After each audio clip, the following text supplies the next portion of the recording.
Hey, everybody. Welcome back to the Greater Than Golf podcast. I'm here with my buddy, John. Yes. Hello. Welcome back. My name's Greg. And today we're going to be talking about mindset.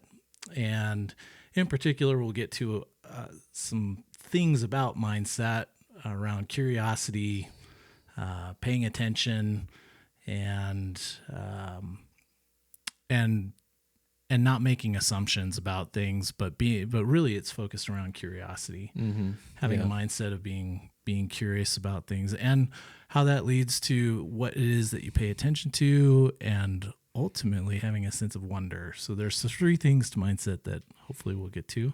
Yeah. I found that over the first three, right, that we kind of cycled through on mindset, practice, play, there's a piece of mindset in all of them. It's a mentality and engaging in, and how we do it.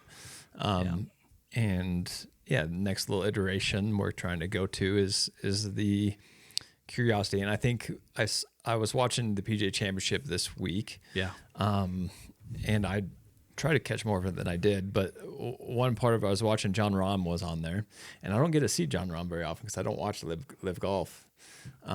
He was doing well, but he was sticking in there. He was doing well. Yeah. And I think he did finish top 10, maybe even top 5. Yeah. But on his putter head cover, it says "putt like a kid." Or putt, I think something like that. Like it's putt like a kid. So it's like embroidered on his putter cover kind of a thing? Yeah. Oh, okay. And I got to think that means something. Yeah. I mean, he's trying to cue himself into how he wants to go about his time on the putting green. Yeah. And probably around everything. But I think what I have in common with him is around the putting green, I can get really stiff and structured, and all of a sudden I'll get tense. Yeah. And lose my mentality around like just showing up and playing, which we said that play part. Yeah. But I think that is what I'd say maybe a childlike curiosity. Yeah. Could be. Yeah. A piece of that. Well, that childlike curiosity, whether it's or even it doesn't even have to be childlike, right? What's interesting is that when we think about mindset as the foundation, like you were talking about, it underlies how and what and maybe even why we practice what we do, and we pull that into the way in which we play, right? Yeah. You mentioned some parts of that.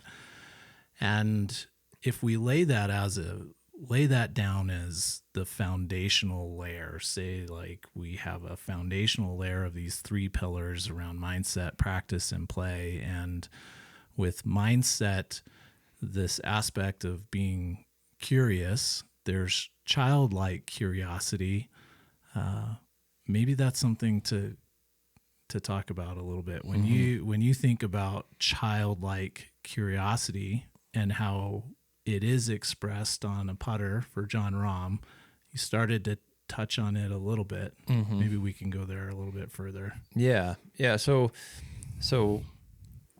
I think when I'm thinking childlike curiosity, there's that curiosity. There's definitely an openness, and really less of a fear mentality and more of like a just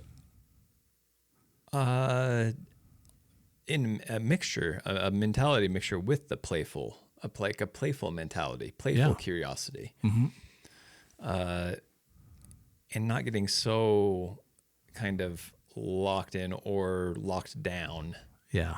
To just like, these are the fundamentals, and this is exactly how you need to hold the putter, and this is exactly how you need to, right, do this. For me, like if I grip the club too tightly on the putting green, that is a problem. Yeah.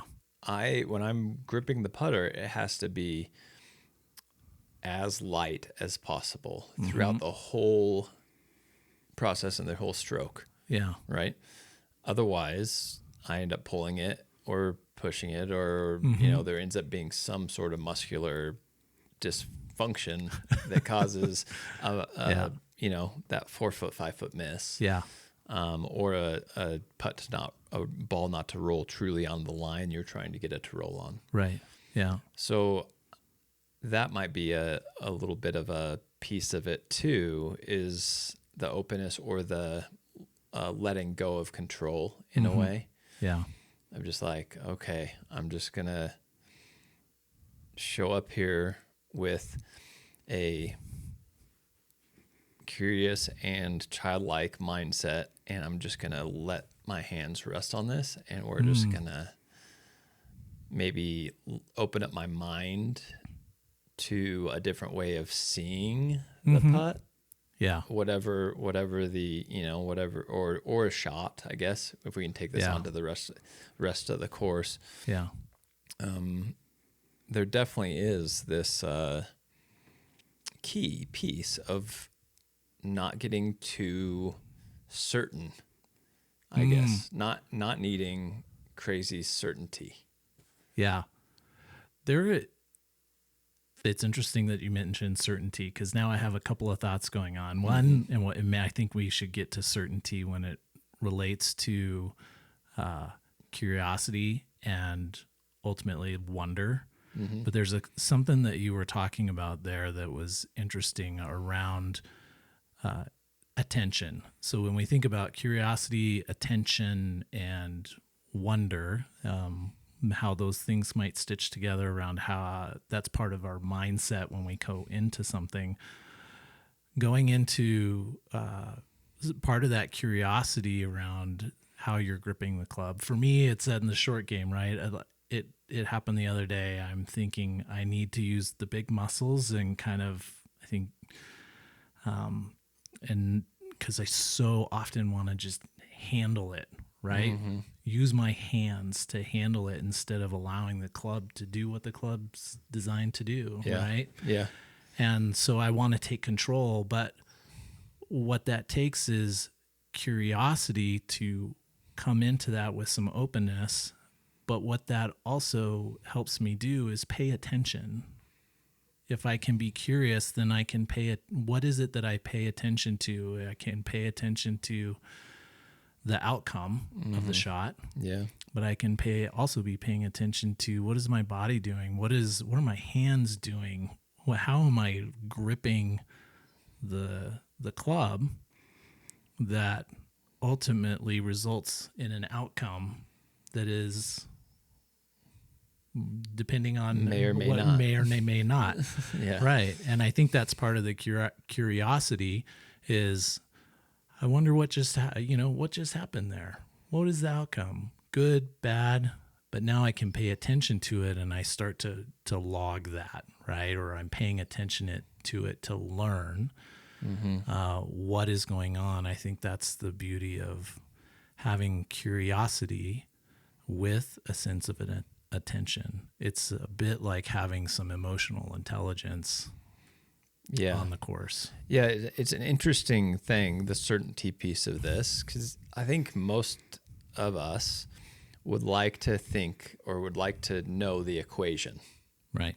Yeah. We would like to know that X plus Y plus Z equals A squared plus B squared equals C squared. You want the equation to get the right answer. Yeah. And I would like it to be pretty firm. Of like, if I do this, this, and this, then I get this. Yeah. And in life and in golf, I don't really think we get that many things that are like that. Yeah. Like right. in relationships, in in work, I want a profit equation. Oh, sure. I want a couple of small businesses. Yeah. I want that if I do this, this, and this, then this will be the outcome and this will be left over. And I think in golf, life, business, I think the reality is that there's way too many factors. Yeah. That some of them we know, a lot of them we don't know. Yeah. So there's not really certainty. And what do we do with that? Yeah. So if there's not certainty, and the body has too many different things going on in a golf swing, and there's the wind and there's all the different things. Mm-hmm. So what do we do? How can we be okay? Or maybe this is like the opposite end of the equation of like, Mm-hmm. why is curiosity and having the wonder and that type of mindset so important? Yeah. Well, because if we need certainty or if we think we have it, Yeah. what are we setting ourselves up for? Yeah.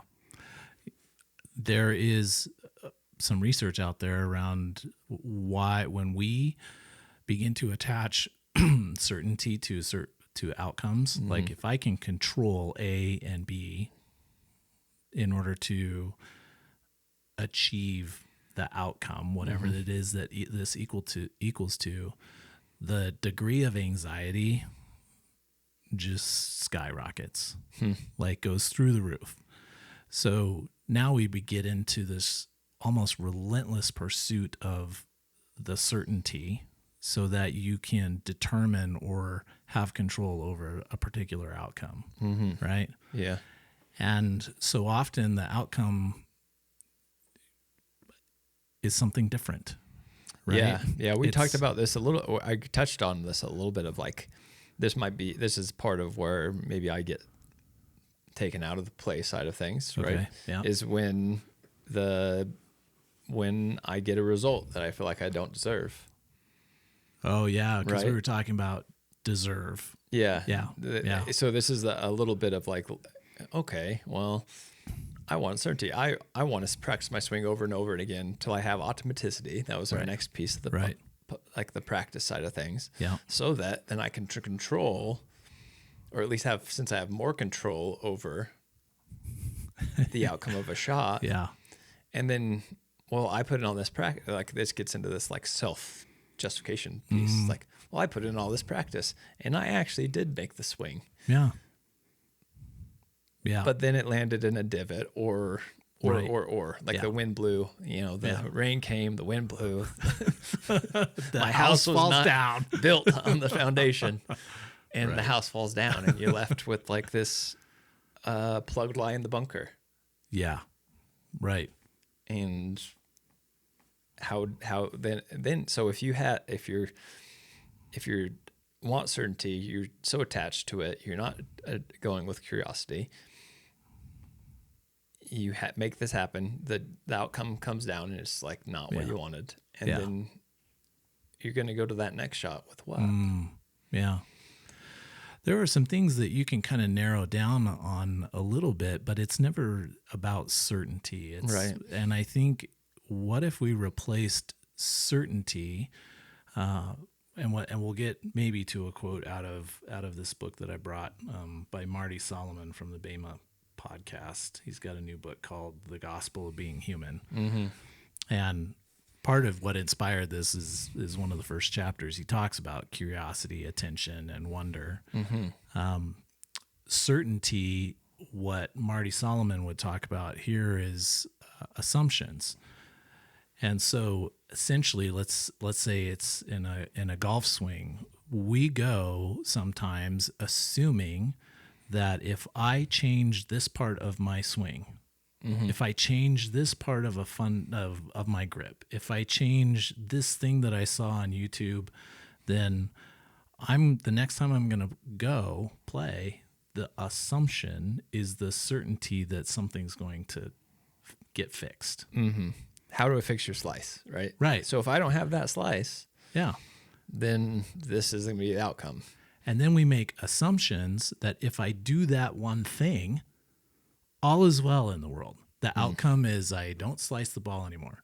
However, that YouTuber does not know all of the variables, right? Of my what I bring, emotionally, or what my body brings, to the course. You and I were playing the other day, and it's like, my body's just feeling not the same as it was yesterday. My gosh, we can talk about the middle-aged man here in a bit. My gosh, talk about the expectation to be able to, Yeah. and then, yeah. But it is a curiosity of like what Yeah. my body's, what am I gonna, what swing am I gonna bring today? Right. You know, and this is like something that I've been dealing with just recently in my golf game is, so I've been swing speed training with the stack system for a couple of years, Right. Yeah. and I would think like my assumption is like, okay, well then I can just absolutely smash it out there, right? Which I can sometimes. Sure. But lately, the last couple of times I went out, I'm like, where did it all go? Yeah. It almost feels like 2 years worth of work. It's like, well, I guess So now what? now what? Like I should just be grateful for. I don't know what to do. I'm like, what am I? Like, there's some disappointment there because I'm assuming that all this work I've been putting in, Yeah. that would continue to lead to 300 plus yard drives Yeah. and all the glory of it. And what's interesting, if we were to tie that into what it is that you think you deserve, it's like, hey, I put in all of this work. I deserve to be driving the green on Par four, or on a reachable par four, or whatever reachable it is. par four, or whatever the average is on your drive, or what ball speed. I don't know if you're tracking ball speed or any of that. I mean, it's more. It really like it's my little deep down little me is like, I just want to be ahead of everybody else off the tee. Right, thanks. I appreciate you being honest right there. But there's advantages of hitting it further off the tee. Like Yeah. like the approach shots in and the scoring opportunities that it creates. Right. So there are objectives. I don't think we're saying not to set objectives for how it is that you want to progress in the game, right? Mm-hmm. It's like, well, if I want to hit the ball farther, what is that going to take? But that leads to curiosity, right? I wonder what that will take. Well, I could do this stack system. Well, if I do the stack system and I keep practicing, building a skill set, doing some disciplined practice, going out and playing to explore with some curiosity around what the outcomes are, with all of that work that you've done, it'd be interesting. Now it's like you were saying, is how is it that you approach the tee box with curiosity, with that foundation of I've been doing all this work and where are we now, as opposed to the certainty or the assumption of what you should expect as an outcome. There you go. You said the word like should, like I think the expression is I'm shooting all over myself. Yeah. This is, and I think this is the showing up every time I show up to the course to play. Needs to be this lack of expectation of what is going to be like. There's 1,000 ways to hit a golf ball right. There's a million ways to hit a golf ball wrong, kind of. Yeah. So hopefully I've practiced enough. So one of those versions of a decent golf swing is going to be up. Or some of the funnest rounds I've had have been like really scrappy rounds. Yeah. Where I might not be going this way, or like exactly how I was expected down the middle of the fairway. Right. But it's being scrappy enough and playing adaptably. Like having adaptability within my golf game to be like, well, I know I have a enough rounded of a golf game to show up around the green better, or, to have a good day on the putting green, or whatever it is. I don't want to say perform, but there's a level of that to like actually, get through a golf round really well. Yeah. Using just creativity and curiosity and whatever shows up, and we do the best with what we got. Yeah. I think that's the paying attention part. So the curiosity part comes in a little bit of, how you've almost freed your mind as you enter into the game without expectation, as we were talking about before, Right. and more about some curiosity. The curiosity is not knowing, right? There is some wisdom that informs that curiosity. I feel like, and we've talked about this a little bit, but and in that, as wisdom is gained, you start to ask better questions in some ways, because you're paying attention to the things that you're learning and that you're curious about. Yeah. So as you move along and you are paying attention and you learn about what it is that you're doing, what it is that your body is doing, what it is that your golf game is doing, what it is that you're doing in relationships with others, right? Yeah, I think this brings up for me, like approaching your life or whatever it is, and the golf game or what, like any arena, with curiosity gives you the ability to write a new story in a way. Yeah. So you have the old story and you have old patterns that you can keep on doing. Like those are the ones that are the easiest to keep doing. The things Sure. that you've already done, Yeah. and that you've done over and over and over and over again. Yeah. Having curiosity to which of those are like aiding you and which of those are maybe not helpful, Yeah. and wondering within that, and then gives you maybe then that showing up curiously with wonder gives you the ability also to discover new pathways, Yeah. new fill in the blank, Yeah. ways of engaging on the golf course or in life. Yeah. And then really that openness, maybe and some humility, do give you the road maybe to write the story, to write the new story, old story and new story. Yeah. If we're stuck in old habits, and are just so certain that the way whatever we're doing is the way, Yeah. then we do get stuck in the rut, and old story just is the old story. Maybe the old story is great. I don't know. I wonder anecdotally, it's if you get stuck in that certainty, or making those assumptions, maybe that's where there's two ways that things can go a little gnarly, right? One is you believe in that certainty so much that it almost becomes addictive. It's like an addictive behavior. If I do this, then this is the outcome. And then when it's not, it's like, well, I must do it more. Or I have just to like try doubling hard. down. Yeah. I got to double down on just doing this more. And then when the outcome doesn't quite Go again. well, then we just need Triple to do down. it. Yeah, triple down. Yeah. And now you're in this frustration, even anger, or this other cycle that is. Yeah, I think then it would probably be to blame. Like you'd probably start trying to, if you're so certain in a certain area, then you'd probably try to find other things to blame or somebody else to blame, instead of really actually looking into the real thing that's the cause or the whatever it is. Man, even just compensating, right? Yeah, and even just talking about it makes me feel anxious for whoever it is that you're with, or even when we've done that in our own lives.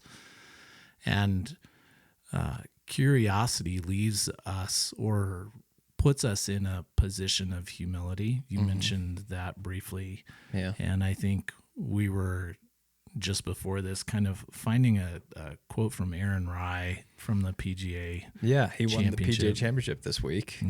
He basically said that you have to put things in the right places, and humility is a huge piece of, because of where he's come from and all the things, is like, well, gratitude and humility. Yeah. Like were his two key pieces of the puzzle. And I think that gratitude and humility they're in lockstep with curiosity, because if you have a sense of humility, or you're coming to the game with some humility, there's a little bit of Well, a lot of, I wonder what can happen today. Mm-hmm. And whatever is, that's what it is. Colin Morikawa I think it was the second round of the PGA Championship, nailed his drive. But sure enough, he put it, the ball landed right in a divot, Mm-hmm. in a repaired divot. Yeah. Right. So his attempted second shot left it 10 yards short off of I can't even remember which hole it was, but left it 10 yards short, and it rolled away off the false front. Oh yeah. Even yeah. further. Mm-hmm. Right. So instead of a potential birdie or par, he ended up with bogey on that hole. And you could say, well, Colin Morikawa didn't deserve to have his ball No.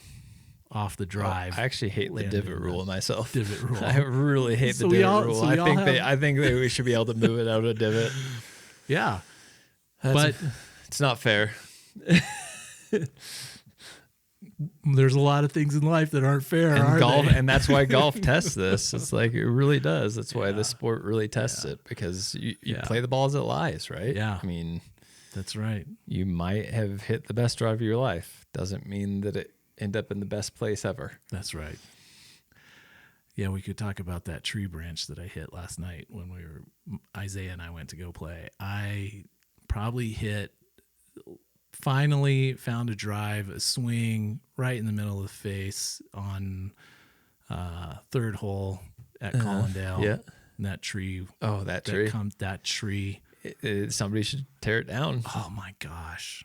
Sure enough. I can't believe that branch was located there. I know. Who put that branch there? Anyways, but, it's like, oh, well, here we are, instead of 300 yards down the par 3 or the par 4 fairway, 320, I'm sitting at 150 yards off the tee box because it hit that stupid tree. Yeah. All right. Well, I guess we'll hit the next shot. Yeah. The thing that I want to kind of on the downhill run of this is I have been wondering about wonder. So if we come into things with curiosity and we're paying attention to the things that we're learning, or as we're being curious, there is, I think, a part that comes with it on the tail end of that is wonder. And by wonder, it's not another question like, I wonder if this or I wonder if that. It's more of the learning part, the part that you take in, the outcomes. It's like in an experiment. So if we were to go back to where John Rahm is talking about putt like a kid, Mm-hmm. right? It's like, if you putt like a kid, think about when a kid is putting and the ball actually goes in the hole, in the cup. No matter how many times they've hit it before, it actually does. Right. Yeah. But when it goes in the hole, there's like sense of wonder and joy. Mm-hmm. Like I equate wonder with a sense of joy. Mm-hmm. And we keep on going back there, don't we? Yeah. To joy. Right. What a place to be. I mean, and I don't know if everybody has the ability to feel the joy that is, or like to engage in the joy. If we're a person that needs like absolute certainty and or control over things like that. I have a 17-year-old daughter. She wants to control all the social situations. Sure. Within any sphere, and she has anxiety happen. Right. And you can see in her spin when she is spinning out, this want of like, well, I can't control this, I can't control that, I can't control that, I need certainty here. Right. And she can't have it because it's not available. It's just not available to her. Yeah. So it definitely really does affect her ability to experience joy. Yeah.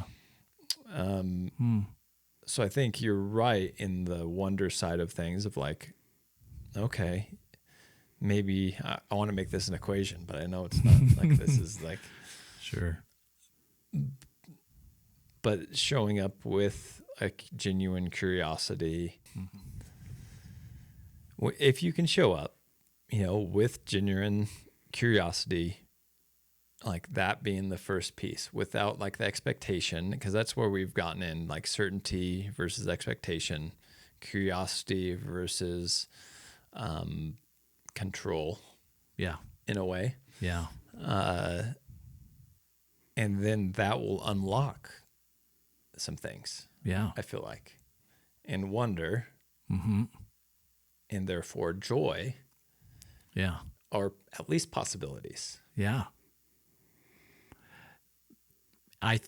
And understanding that if joy is possible, there is something inside all of us that we long for. We long for joy. Mm-hmm. We desire joy.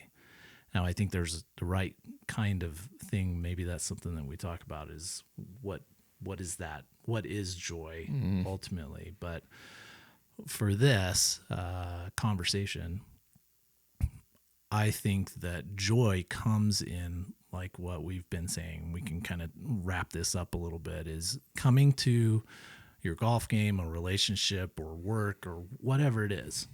But for us, it's like you could imagine if you showed up for your match or your tee time or whatever it is, and you're coming with curiosity, not only for yourself, but just about, who you're with, if you got your buddies with you, right?